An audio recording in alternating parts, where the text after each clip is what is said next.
Hi guys! Our today's video po is magdidilig na naman po tayo ulit ng aming punla na kamatis. Ito yung daladala kong sprinkler.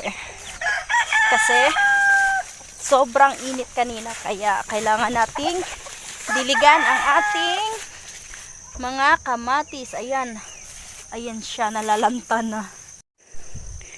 Ayan, kawawa naman sila. Ayan, nalalanta. Nadiligan naman to kaninang umaga. Tapos, ayun, hindi pa rin kinaya yung init. Nalanta pa rin siya. Kailangan nilang diligan. Ayan. Ayun, nalanta pa siya.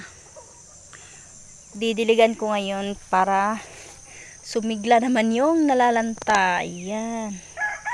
Babalik sa dati yan pag nadiligan na sila.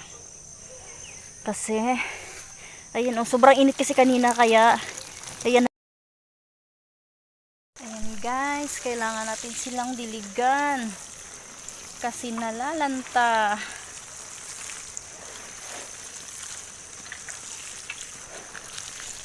Ayan. Thank you for watching guys. Don't skip ads. Thank you.